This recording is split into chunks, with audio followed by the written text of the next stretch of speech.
Jane Land is one of the co-founders of Veganuary. Here she talks about how she became vegan. She also talks about founding Veganuary with her co-founder, Matthew, in 2014, and how it's grown since then, and how now it's estimated that 25 million people worldwide did Veganuary in January. I don't think you were brought up a vegan, but at some point you changed your diet. So can you tell us about how that happened, why that happened? It was when I went vegetarian.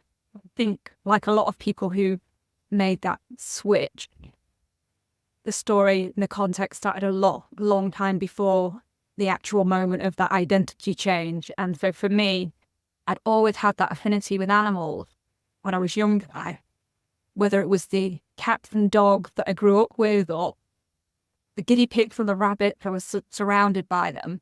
And I do remember asking my mum that question, when I was eating animal products, whether these animals suffered. And she made the decision, and I understand where this came from, but she absolutely said, no, they don't. And there's no suffering involved in this. They don't feel anything to get on your plate. And, I asked her about this now. She's like, oh, well, what was I supposed to say? And I was already a very picky eater. So to restrict, and back in, the 80s, she didn't know, and she just thought I couldn't do that and it wouldn't have fit. So I understand why she decided to tell me those things. She gives me stories about animals that I'd totally forgotten about. And she said, one day I took you to the cinema to see The Fox and the Hound. We were sitting in the front row with my sister. And it was the moment the hound was about to get the fox. I stood up in the middle of the cinema and they were dragging me down. And I have no recollection of this, but obviously it was very traumatic. And she said, he used to like to watch Lassie. And I do remember doing this TV show, people who don't know, of a border collie dog that would often get in misadventures and get tracked down a well, and there's some injury before Lassie. And I would just sit and sob in front of the TV, and my mum would try and switch it off, but I wouldn't let her. And then she said, well, I knew that Lassie would be all right, so I had to let you carry on watching. So, a long-winded way to get past that. I always had this affinity, this closeness with animals, and was trying to make that connection on my plate, and didn't really get there until I went to university. I went as a mature student. I was 21. And I was reading more around philosophy, and I came across Peter Singer. And most people will recognize him from Animal Liberation, but it was actually another book I was reading his called Practical Ethics. And he talked about extending the principle of quality to non-human species. And of course, I was in full agreement. We don't exploit people or disregard or discount their interests just because of their different race or different sex or different intellect.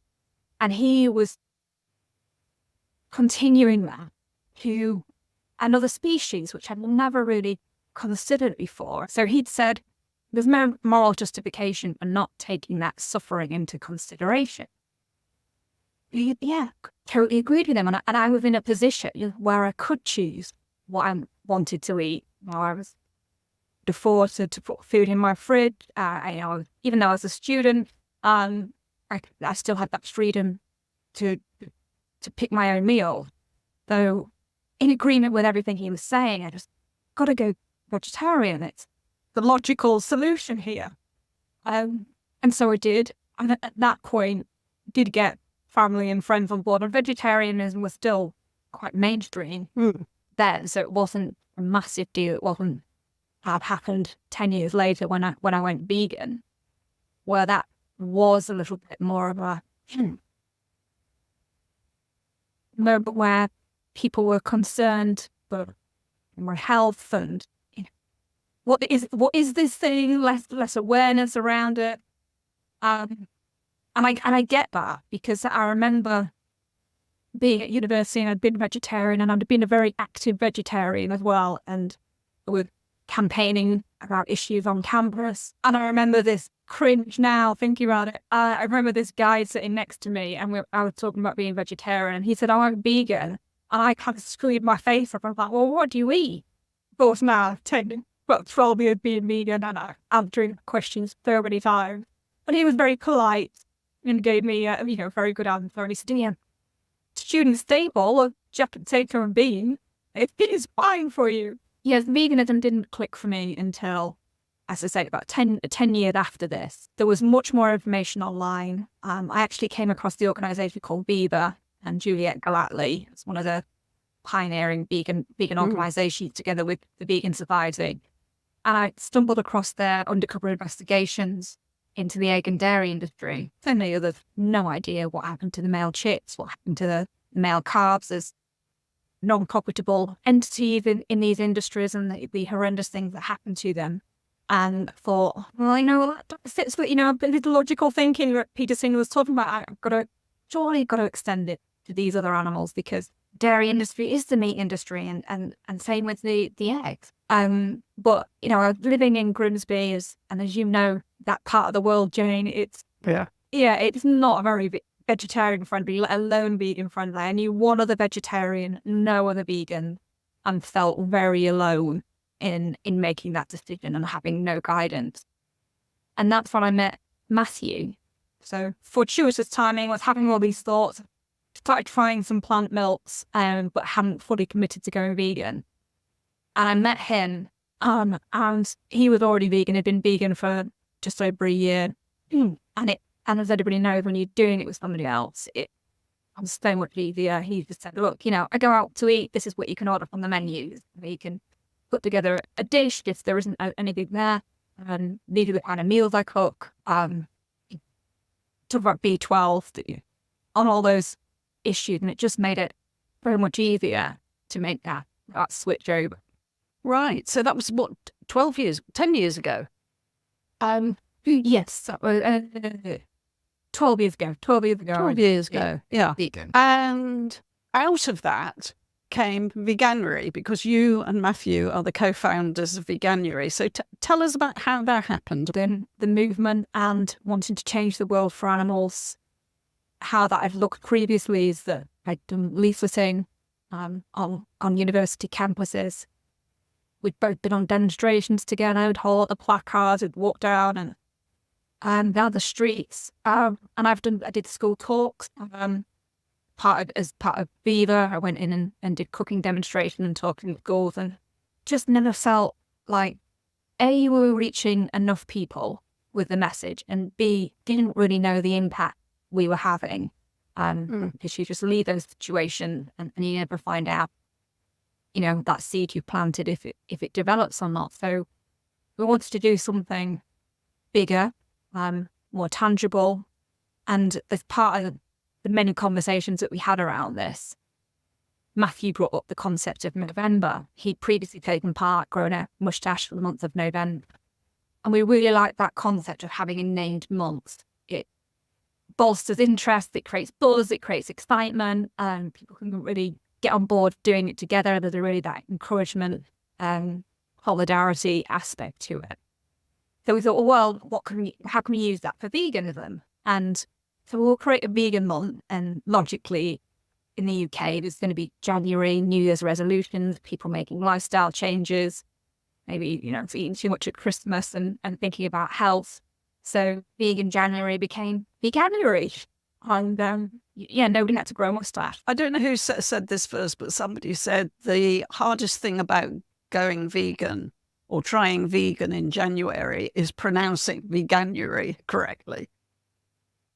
Really, that we've had many variations on the pronunciation of Veganuary, and still today, when it's there's a lot of videos about it, and you still get the odd pronunciation, and it just makes me smile. I don't care. I don't care how you say it, just do it. Yeah. Well, why do you think Veganuary has been so successful? Because it has, hasn't it? When you started it in 2014? Correct. Yeah. I think it was definitely a timing issue for Veganuary. In the UK, during that period of time, there was growing interest in veganism. The fires were being stoked. There was more data and information coming out about it. it hadn't yet hit the mainstream, which meant that the media were very intrigued by it. And I think from that very first campaign, they took off and ran with it as this interesting concept of trying vegan for a month. And not only the media, the corporate also came on board. I think they saw a marketing opportunity, and we fully embraced that, of course. And, January being a very quiet month, retailers also got on board and started running offers. And this was very organic. We obviously stimulated it and embraced it in future years. But I think that those two strategic aims, what became strategic aim for us, with the corporate engagement, was the media, as well as the individual diet pledge, which is what we originally launched it at, combined worked really well in being able to grow Veganuary.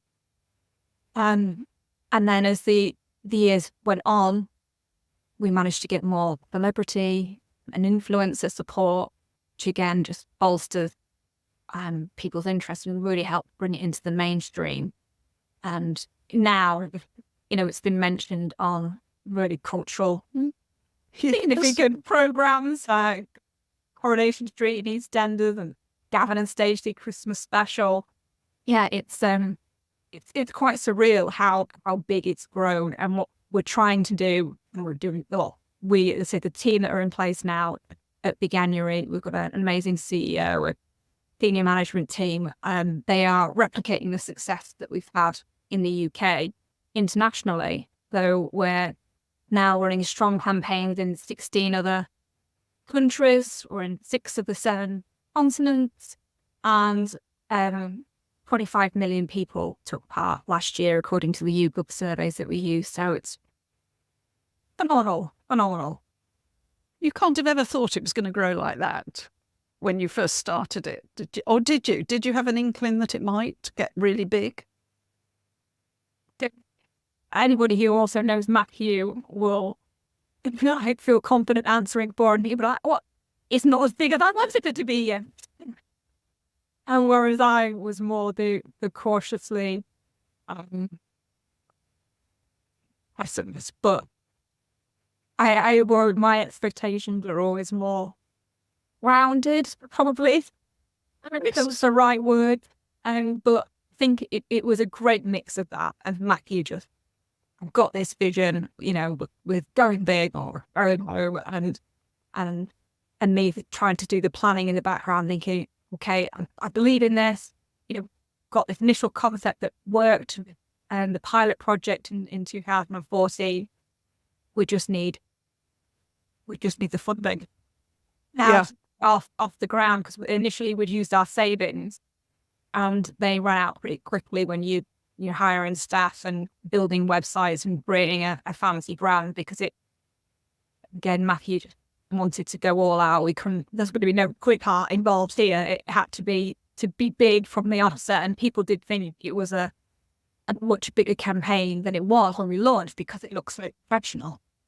But it wasn't. It was just the two of us working from a kitchen table in York. But the ambitions were in those early days that we would double every year. Obviously, you can't sustain that.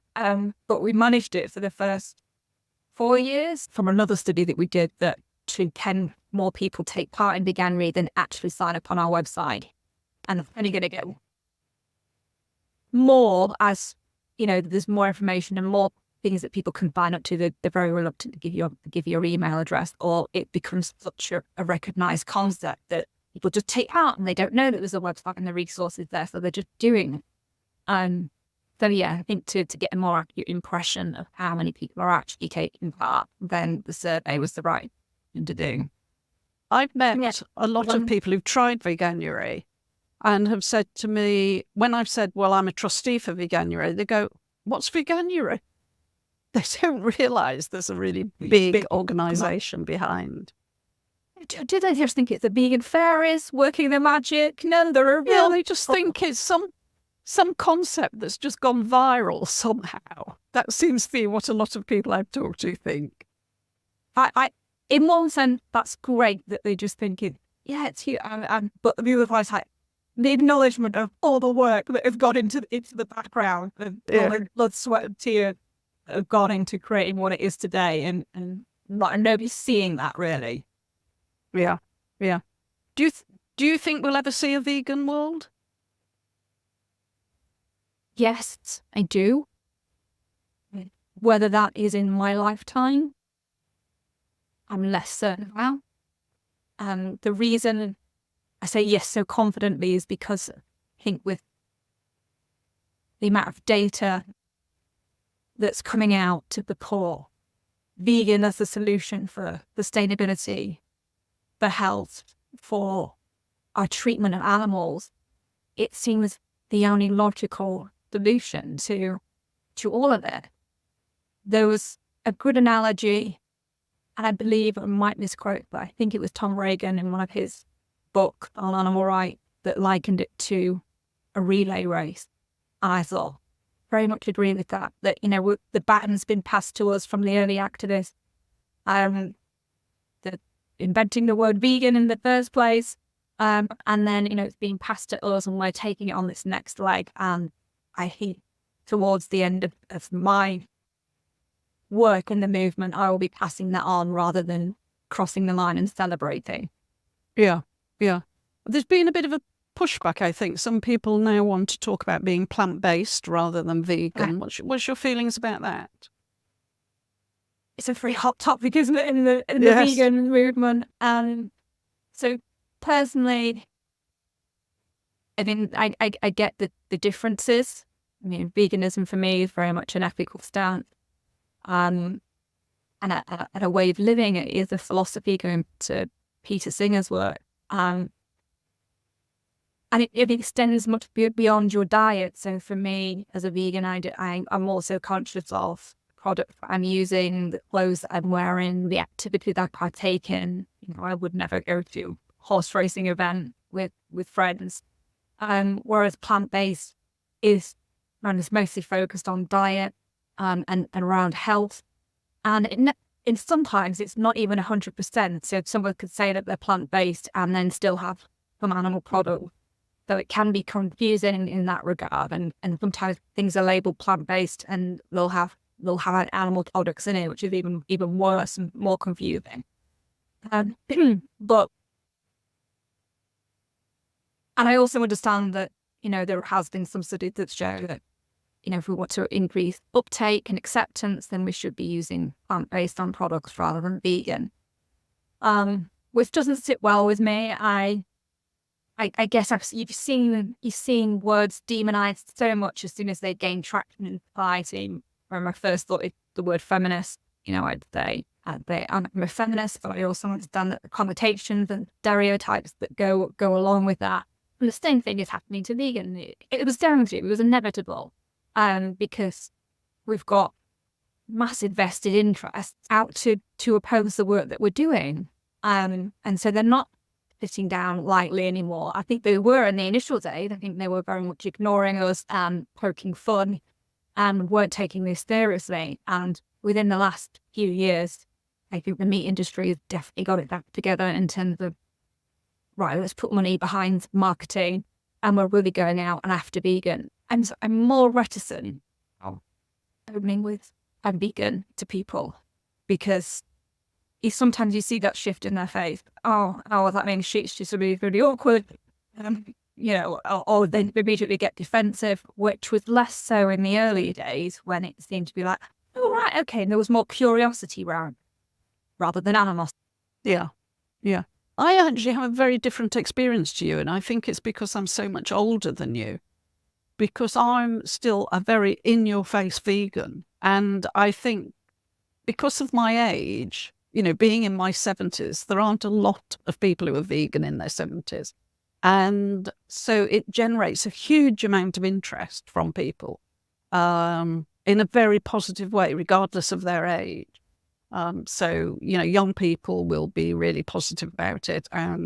And people my age go, oh, well, we don't eat meat every day now, to me. And, oh, Christmas, we're going to have turkey, and we're going to have a vegan thing we're buying from Marks and Spencer's or something. So for me, my experience of it now is actually that it's getting better for me when I say I'm vegan than it was a few years ago. But obviously for you, it's gone the other way. It's It has for me. But well, that's brightened my day knowing that, Jane. So somebody wanted to try vegan. What sort of advice would you give them? Number one advice, go to veganuary.com and buy it.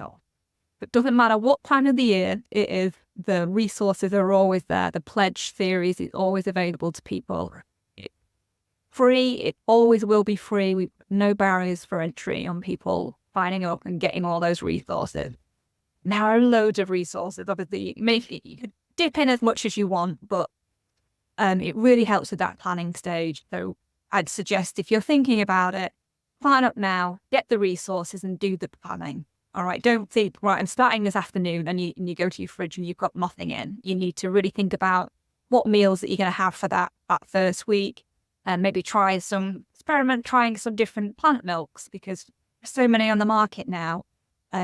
My personal favourite is oat milk. I think it's got such a nice creamy texture in teas and coffees, and it's not got an offensive flavour or aftertaste like some of the others perhaps, which some people like, like the coconut and almond flavour to something, and in sweet and dessert, I think they work very well, but not for me for cereal or tea or coffee. It's definitely oat milk. So exploring some of the products, I would say if you are a massive cheese fan, then leave some period of time for your palate to adjust. Yes. It's not going to be the same. They have nailed quite a lot of things in terms of chocolate and ice cream, and I think you would find them hard to distinguish between, but dairy, probably less so. So anything like that, maybe leave some space. There's lots of other meals and flavours and seasoning and ideas that you can do in the meantime, and then come back to that. And in terms of reviews of product, much available on the internet now. So yes, follow some good influencers. Veganuary recommends them. Some people who are doing recipes. And think about veganizing some of your favorite meals. Because actually, if you look at your plate, around 75% of it is vegan anyway, and you're just making those small adjustments. But it isn't just a massive overhaul that people think it is. So, swap out your mince for some lentils or some plant-based mince, depending on, if you really want that meaty texture, you're maybe looking for more being the whole food plant-based route. There's various different options open to you. And then going back to what I found helpful myself was having that other vegan. It was, somebody to hold my hand and guide them through it, which in that case was Matthew. But again, there are so many groups that there'll be a local vegan group to you. Maybe consider joining them. You can look for the time being and see what they're talking about. But then, you might feel like you want to join them for a potluck or a meet-up in the town centre and go through a restaurant with them, let them guide you through it. All these things I think are really helpful in those early stages of making the transition. Yeah. I mean, I would completely agree with that. It's important you get yourself organised and find the resources that actually work for you. And I think, for me, I mean, I've been vegan now since 2015 after I met you and Matthew. Before that, I was vegetarian for 40 plus years. And even though I knew I should go vegan, I never made it. So I've got lots of patience for people who take a while to do this. But having gone vegan in 2015, the thing I miss most is fried egg on toast. And, sometimes I'm like, I almost desperately want it even now. But then all I have to do is think about, what happens within the egg industry.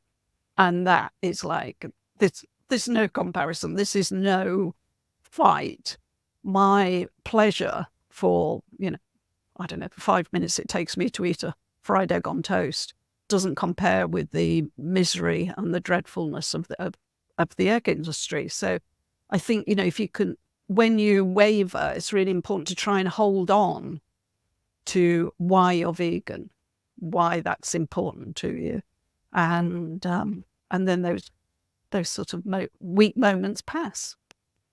100% agree, Jane. Yeah, I think in the early days I'd written something down and put it on my fridge as a reminder to, this is why I'm doing it. Going down to your core values of you're eating in line with your values now, and that feels very good. And sometimes you do need that reminder. I remember once, because we were traveling for a conference, and it was early stages. I think I've been vegan less than a year, so still, cravings for foods.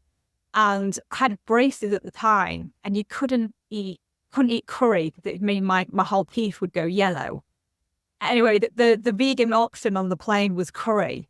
And so I was like, oh no. So I had like a little bit of rice, and it was a long haul flight, and I think I'm really, really hungry. And then Mackie said, don't worry, they're bringing around a vegan snack soon.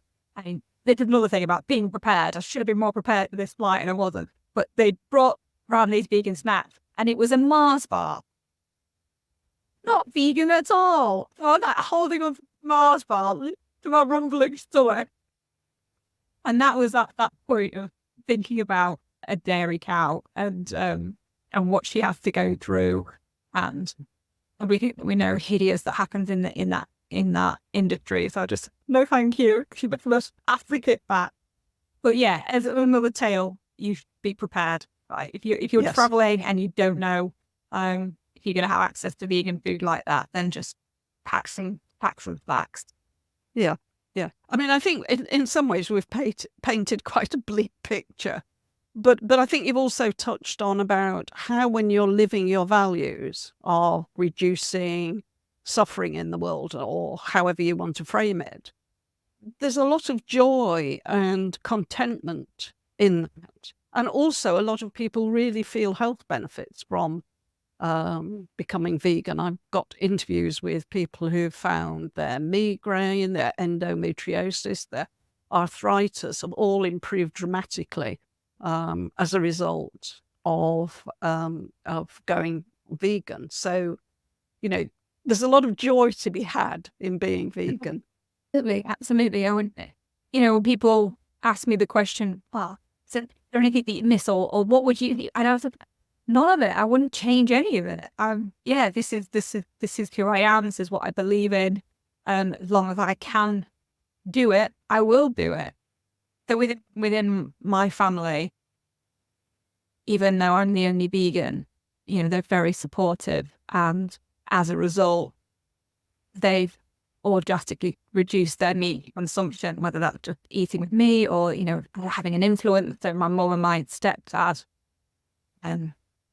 eat vegan at least 3 days a week. My mum more so, she's probably about 95% there. But one thing that she has been consistent about is removing dairy from her diet.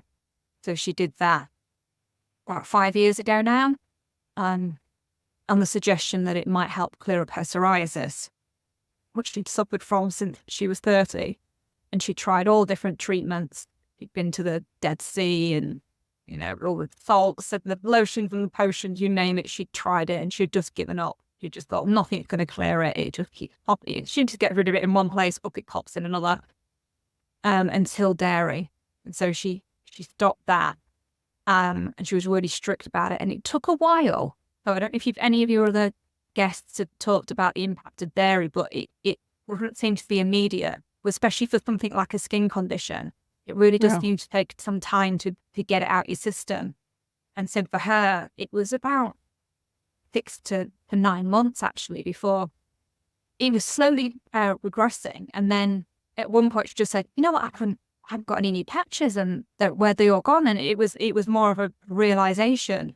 And then she knew it was the dairy because, she's been in a situation where she'd eaten it abroad, or she knows that it's been in something that she wasn't going to avoid. And up pops a little patch of it. And she's absolutely convinced that it's the dairy that was triggering her. Fantastic. Well, I hope we've given people lots of things to think about. I think we have. So thank you very much indeed. I know you're a really busy person, so it's great you could spend some time talking to me about veganism and your whole vegan story. So thank you very much. My favourite topics, Jane.